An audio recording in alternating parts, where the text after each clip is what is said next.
Oke teman-teman, balik lagi di channel Mandro Official 10. Jadi ini baru saja berakhir pertandingan antara babak 16 besar antara England versus Slovakia yang dimenangkan dengan dramatis oleh England dengan skor 2-1.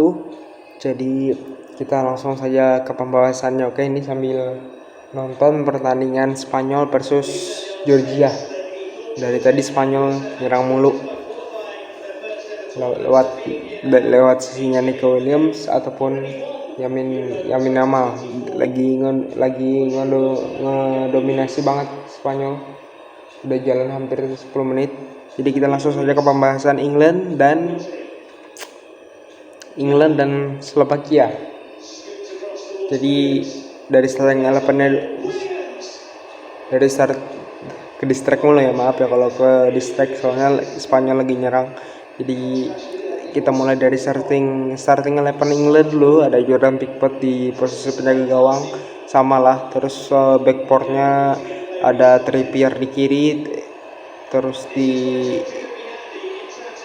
di kanan ada Walker, terus dua center backnya ada Mark Guehi dan juga Johnston. Terus yang hanya berubah itu Kobbie Mainoo main dari awal duet sama Declan Rice, terus depannya Jude Bellingham, kiri Foden, kanan Saka dan juga Ken di depan.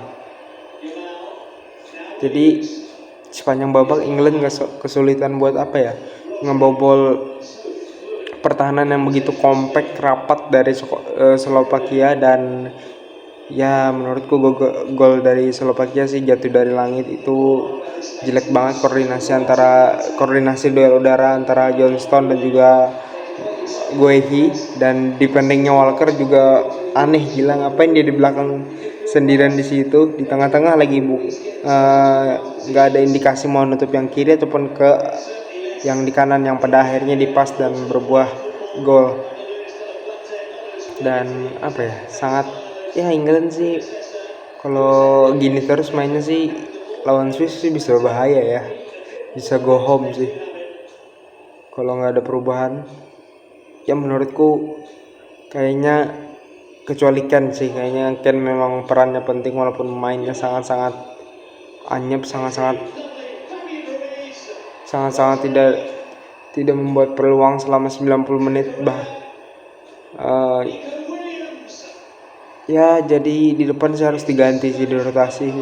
Palmer menunjukkan walaupun dia hanya main di menit 60 dia masuk sampai extra time habis, cuma etos kerjanya bagus.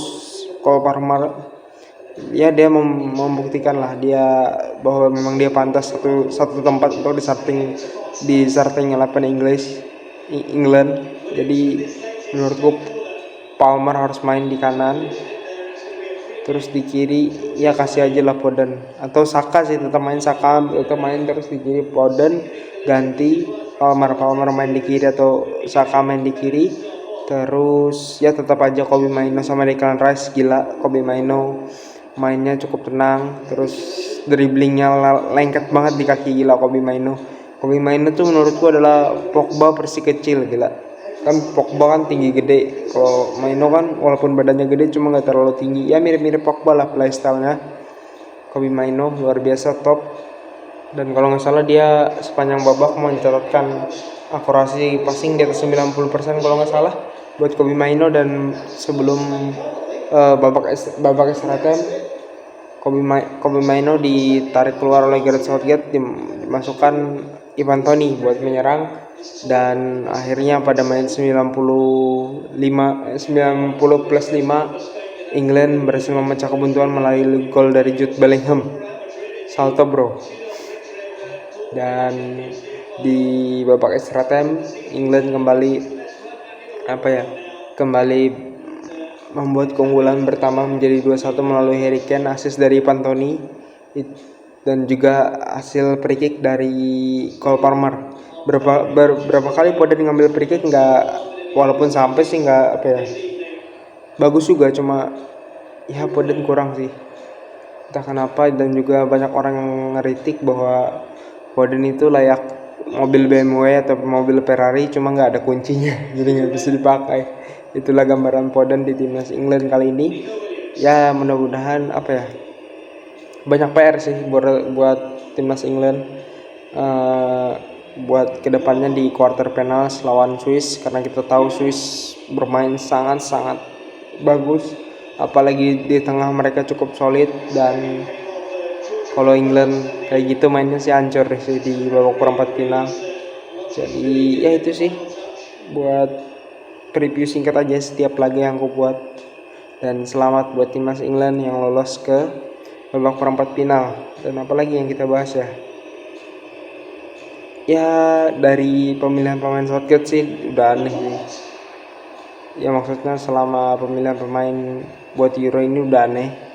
Yang pertama, kenapa Palmer nggak start dari awal? Terus kenapa masih memainkan Arnold di posisi gelandang bertahan duet sama Declan Rice yang sudah 2 laga terbukti tidak berjalan, dan tidak mengganti Walker di babak extra time tuh ada hal bukan di babak extra time, di saat-saat genting dengan Alexander Arnold tuh aku tidak paham kenapa tidak diganti oleh Southgate.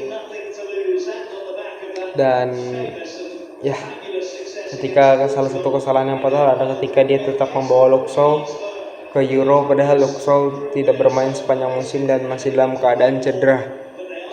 Jadi ya banyak PR timnas England lah. Dan aku sih tadi berharap kalah biar Southgate dipecat sih. Ya karena kalau tetap Southgate pelatihnya nggak bakal kemana-mana sih England. England kalau bisa sampai final berarti itu hoki bro. Oke, camkan itu oke. Kecuali dia mau merubah starting 11-nya, Palmer main, Maino main. Ya kalau dia mau merubah pemain yang ada bakal melangkah jauh dan pasti diiringi dengan hoki juga lah Gareth Southgate. Jadi terima kasih buat teman-teman yang sudah nonton video review singkat kali ini. Dan ini ke distract terus sama Georgia versus Spanyol dan lagi Georgia lagi nyerang. Ya, kebobolan Spanyol 1-0, Georgia unggul. Jadi balik lagi ketika udah